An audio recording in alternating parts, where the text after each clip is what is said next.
નમસ્કાર વિદ્યાર્થી મિત્રો, ધોરણ 9માં ગુજરાતીમાં પાઠ 10 ભારતીય સંસ્કૃતિની સિદ્ધિ આપણે ભણીશું.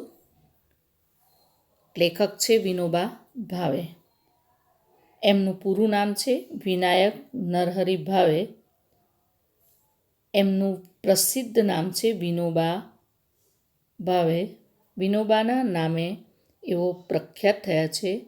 એમનો જન્મ 11/9/1895ના રોજ રાયગઢ જિલ્લાના ગાગુડે ગામમાં થયો હતો.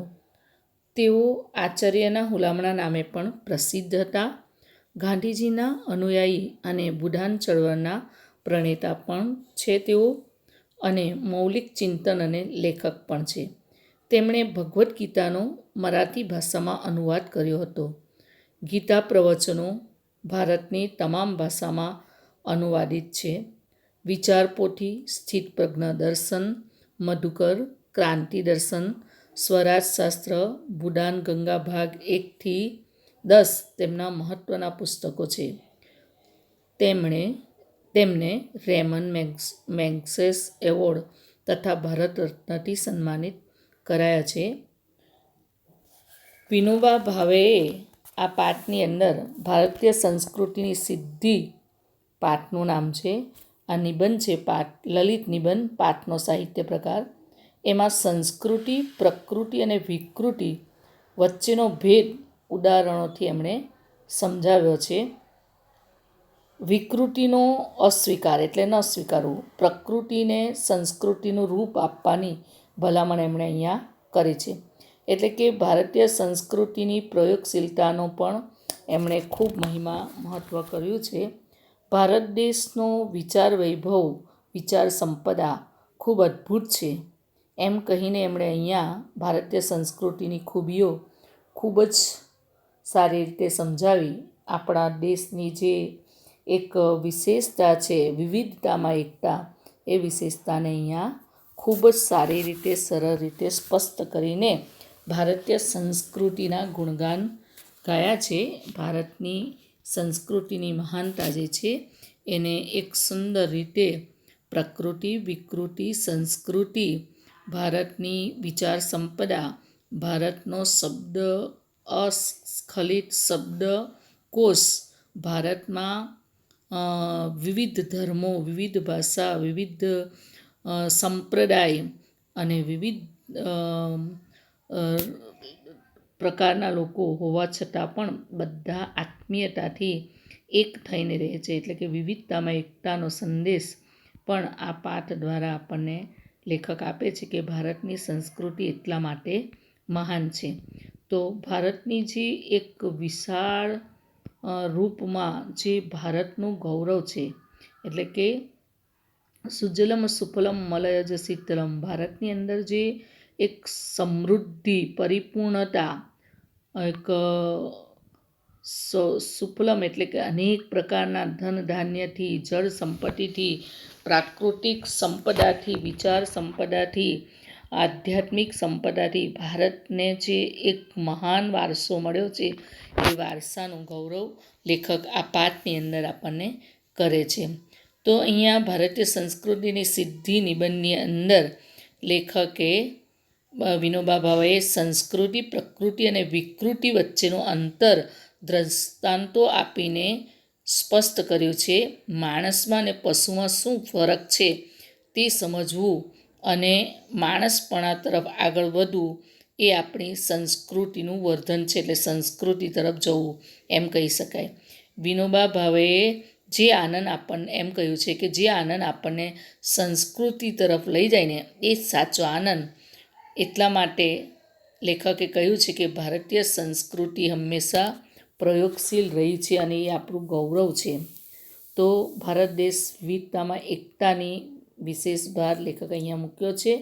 ભારત દેશમાં અદ્ભુત વિચાર વૈભવ, આધ્યાત્મિક વિચાર સંપદા અને ખૂબ સંસ્કૃતિની સિદ્ધિઓ માટે લેખકે આદરભાવ વ્યક્ત કર્યો છે. તો આપણે પાઠને વિસ્તારપૂર્વક સમજીશું. પહેલાં જ લેખકે કહ્યું છે કે પ્રકૃતિ એટલે શું? તો પ્રકૃતિ એટલે સહજ સ્વભાવ, મૂળ આપણો જે સ્વભાવ છે દાખલા કે મનુષ્યનો સ્વભાવ છે પ્રેમ કરવું, કૂતરાનો સ્વભાવ છે વફાદારી, ઘોડાનો સ્વભાવ છે તેજ દોડવું. એમ દરેક ચેતનને પરમાત્માએ એનો મૂળ સ્વભાવ આપ્યો છે, તો એને પ્રકૃતિ કહેવાય. તો સંસ્કૃતિ એટલે સહજ સ્વભાવથી ઉપર ઉઠવું. પ્રકૃતિ એટલે આપણો મૂળ સ્વભાવ, સહજ સ્વભાવ, પણ સંસ્કૃતિ એટલે સહજ સ્વભાવથી ઉપર ઉઠવું, અને વિકૃતિ એટલે એકદમ સહજ સ્વભાવથી પણ નીચા પડવું. આપણે જે સારા ગુણ છે એનાથી પણ આપણે ખરાબ થઈએ તો એ વિકૃતિ કહેવાય. તો પ્રકૃતિ વચ્ચે છે, નોર્મલ છે, સહજ છે. પણ સૌથી આસાન શું છે? પ્રકૃતિ, કારણ કે એ વચ્ચે છે, નોર્મલ છે, એ જે મૂળ ગુણમાં જ છે. અને એના માટે આપણે કંઈ પણ પ્રયાસ કરવો નથી પડતો, એ આપણા અંદર જ સમાયેલી છે. એટલા માટે એ ખૂબ સામાન્ય છે, સહજ છે. માણસની એક પ્રકૃતિ હોય છે, એક સંસ્કૃતિ અને એક વિકૃતિ. તો આ ત્રણ બાબતો માટે લેખકે એક આખો વિચાર આપ્યો છે કે ભાઈ ત્રણ, પ્રકૃતિ એટલે શું, સંસ્કૃતિ એટલે શું અને વિકૃતિ એટલે શું. તો પહેલું જ અહીંયા વ્યાખ્યા મળે છે આપણને પ્રકૃતિની, કે એક વ્યક્તિને ભૂખ લાગે અને ભૂખ લાગતા માણસ ખાય એને પ્રકૃતિ કહેવાય. વિદ્યાર્થી મિત્રો એકદમ ધ્યાનપૂર્વક સાંભળજો. પ્રકૃતિ એટલે જે વ્યક્તિને ભૂખ લાગે અને ભૂખ લાગતા ખાય એ વ્યક્તિ પ્રકૃતિમય છે, એટલે એ એની પ્રકૃતિ છે. પણ ભૂખ ન લાગવા છતાં પણ માણસ ખાયા કરે તો એ વિકૃતિ છે. એટલે કે શરીરને આપણે બગાડીએ છીએ. આપણા શરીરનું એક સીમા હોય છે અને એનાથી આપણે ઉપરવટ જઈને એની સાથે કોઈ પણ જમવાથી લઈને કંઈ પણ વિચારવાથી માંડીને કંઈ પણ કરીએ તો એ એની વિકૃતિ છે. એટલે એ એની વિકૃતિ છે. ભૂખ લાગવા છતાં આજે એકાદશી છે એટલા માટે ભગવત સ્મરણમાં માણસ ખાતો પણ નથી, એની સંસ્કૃતિ છે.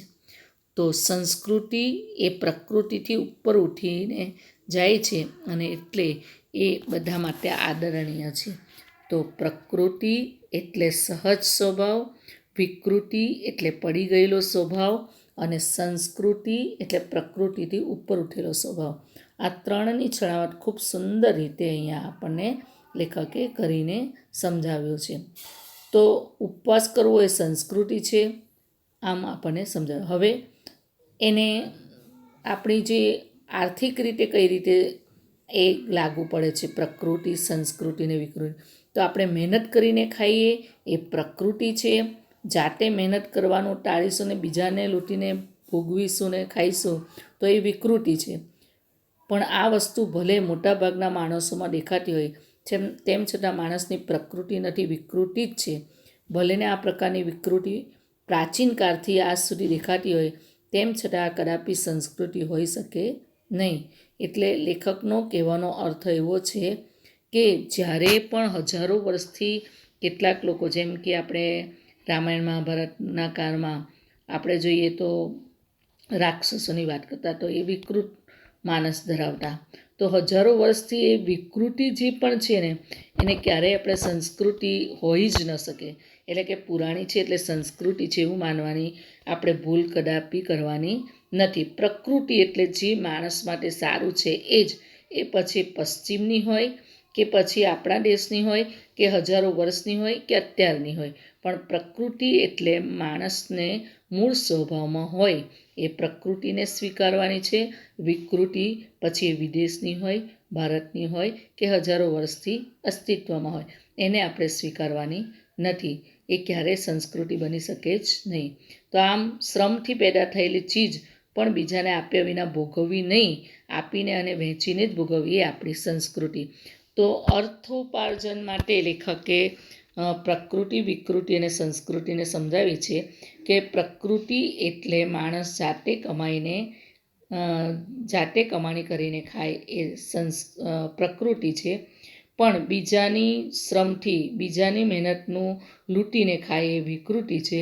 અને સંસ્કૃતિ એટલે પોતાનો જે ભાગ છે, પોતે જે કમાણી કરે છે એમાંથી બીજાને પણ વહેંચે છે, એ આપણી સંસ્કૃતિ છે. આપણા શાસ્ત્રોની અંદર કહ્યું છે કે જે કમાણી કરે એનો 10મો ભાગ તું પરમાત્માના કામમાં ઉપયોગમાં લે, તો એ આપણી સંસ્કૃતિ છે. માણસમાં અને પશુમાં ફરક છે, અંતર છે. અંતરને વધારવું. પશુને આ બધી બાબત સંસ્કૃતિ વિશે કંઈ જ ખબર નથી. એની પ્રકૃતિમાં રહે છે, એ વિકૃતિમાં પણ નથી જતો પશુ. કોઈ પણ જે માણસ સિવાયનો જીવ છે એ એની પ્રકૃતિમાં રહે છે. પછી એ ગમે તે પ્રકૃતિ હોય પણ એની પ્રકૃતિમાં રહે છે. તો આપણે પશુમાં ને માણસમાં ફેર છે કે આપણામાં સારાપણું જ હોય છે. તો એ ફરક અંતરને વધારવું જોઈએ. આપણે સંસ્કૃતિ તરફ લઈ જવું જોઈએ.